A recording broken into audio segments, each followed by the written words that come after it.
हिमालय की ऊंची चोटियों और हरी भरी घाटियों के बीच एक राज छुपा हुआ था।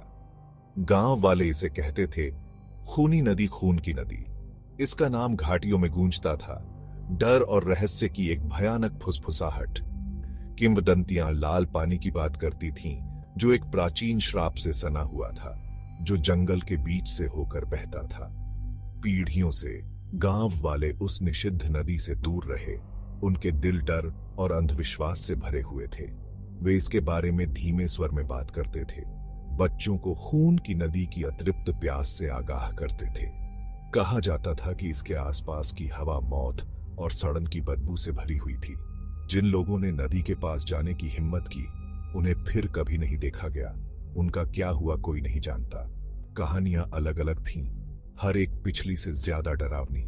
कुछ लोगों ने प्राचीन आत्माओं के बारे में फुसफुसाते हुए कहा, नदी के संरक्षक जिन्होंने अपने पीड़ितों को पानी की कब्रों में घसीटा। दूसरों ने जहरीले जीवों के बारे में बताया, उनके शल्क सूखे हुए खून के रंग के, सतह के नीचे दुबके हुए। हालांकि सच्चाई मायावी बनी रही, रहस्य और भय में डूबी रही।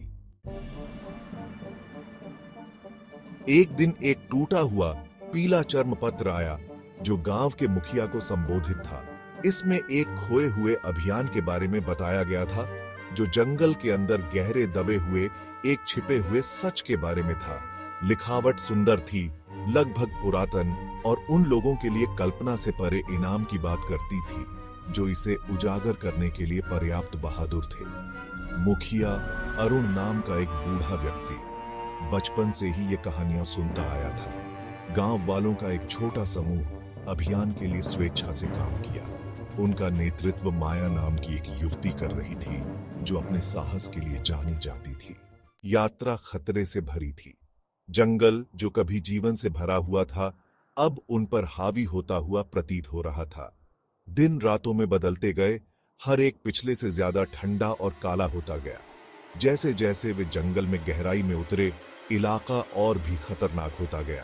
फिर भी वे आगे बढ़ते रहे, उद्देश्य की एक साझा भावना और आशा की एक धुंधली सी झलक से प्रेरित होकर। जंगल उनके हर कदम को विफल करने के लिए दृढ़ प्रतीत होता था। अंत में एक अनंत काल की तरह लगने के बाद वे उस तक पहुंचे। खूनी नदी, यह जंगल के बीचों बीच से निकलती थी। इसका पानी लाल रंग की एक अजीबोगरीब छाया थी, मानो हमेशा के लिए खून से सने हुए आकाश को दर्शाती हो। उस नजारे ने उनकी रीढ़ की हड्डी को हिला दिया। उनके दिलों को एक आदिम भय ने जकड़ लिया। नदी से उठने वाली बदबू बहुत तेज थी, लोहे और सड़न का एक बीमार मिश्रण जो उनके गले से चिपक गया था। उनका गला घोंट रहा था। हवा एक भयानक सन्नाटे से भर गई, केवल पानी की गड़गड़ाहट से टूट गई, क्योंकि वह चट्टानों पर बहता था। हर लहर एक मौन चेतावनी फुसफुसाती हुई प्रतीत होती थी। माया, उसकी निगाहें नदी पर टिकी हुई थीं। उसने अपनी रीढ़ की हड्डी में एक ठंडी सी सिहरन महसूस की। यह कोई साधारण नदी नहीं थी। यहाँ कोई न कोई उपस्थिति थी, कुछ प्राचीन और द्वेषपूर्ण, सतह के नीचे दुबका हुआ था।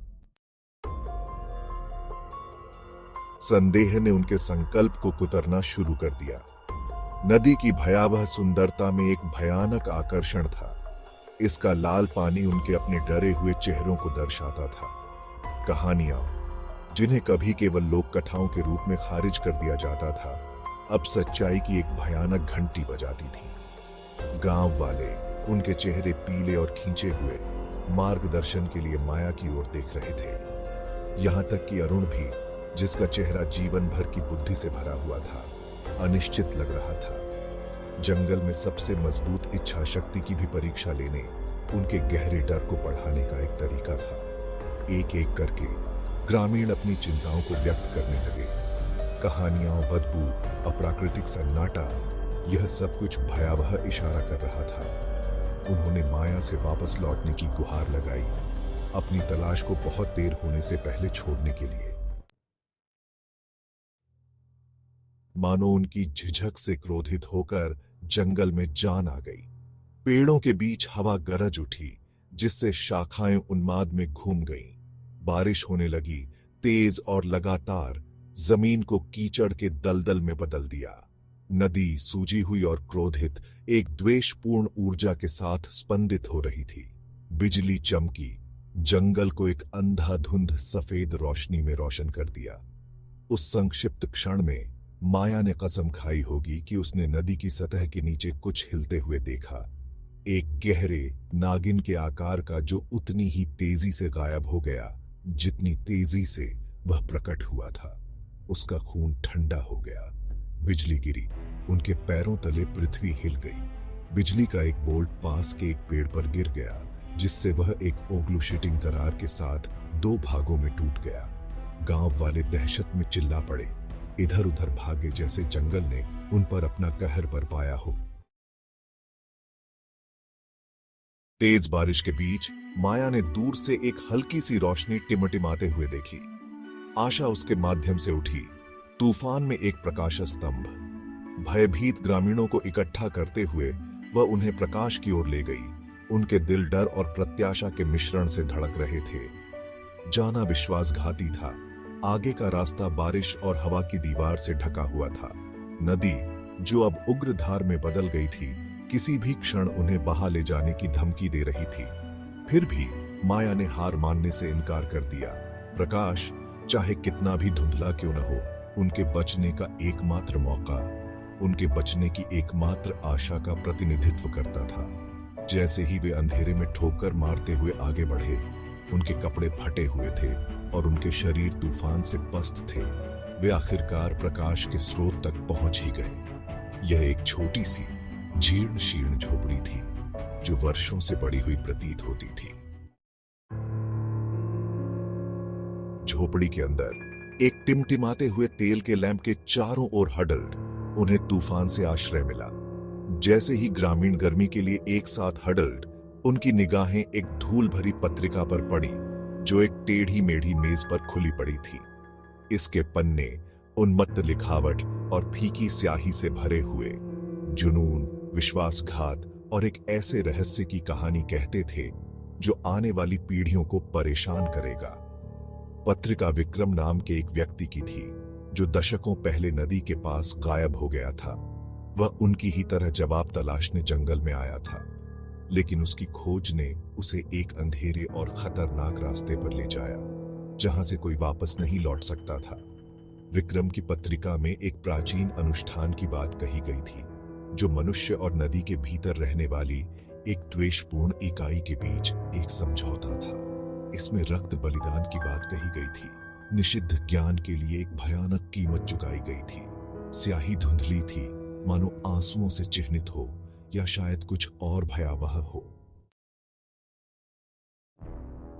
जैसे ही माया ने जर्नल से जोर से पढ़ा, ग्रामीणों पर एक अजीब सी आशंका छा गई।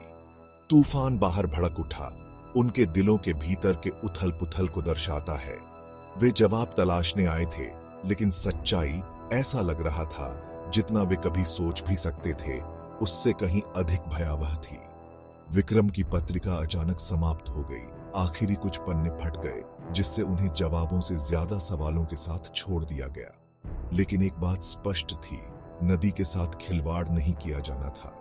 यह अपार शक्ति का स्थान था, अंधकार और निराशा का स्थान था। गांव वाले, उनके चेहरे पीले और खींचे हुए, सन्नाटे में डूबे बैठे थे। उन्होंने एक रहस्य के लिए अपनी जान जोखिम में डाल दी थी। एक किंवदंती पीढ़ियों से फुसफुसाती रही, लेकिन कुछ सच्चाइयां उन्होंने महसूस किया, दफन रहना ही बेहतर है। जैसे ही भोर हुई, आकाश को बैंगनी और नारंगी रंग में रंगते हुए तूफान आखिरकार थम गया। जंगल पस्त लेकिन अटूट, खामोश खड़ा था। उसके रहस्य एक बार फिर सुरक्षित थे। गांव वाले, उनके चेहरे थकावट और एक नई मुद्रा से उकेरे हुए, जंगल से वापस चले गए। वे पत्रिका को पीछे छोड़ आए, उसके रहस्य अबाधित रहे। कुछ रहस्य उन्होंने महसूस किया, अनसुलझे रहना ही बेहतर है। खूनी नदी डर की जगह बनी रहेगी, इसकी फुसफुसाहट घाटियों में गूंजती रहेगी। अनियंत्रित जिज्ञासा की कीमत की एक भयानक याद दिलाती है। वे अपने गांव लौट आए, अपने अनुभव से हमेशा के लिए बदल गए। अज्ञात वस्तुओं के आकर्षण ने भारी कीमत चुकाई थी, जिससे दृश्य और अदृश्य दोनों तरह के निशान पड़ गए थे। और यद्यपि उन्हें कोई उत्तर नहीं मिला, वे अपने साथ अज्ञात की शक्ति के लिए, दुनिया की परछाइयों में छिपे रहस्यों के लिए एक नया सम्मान लेकर आए।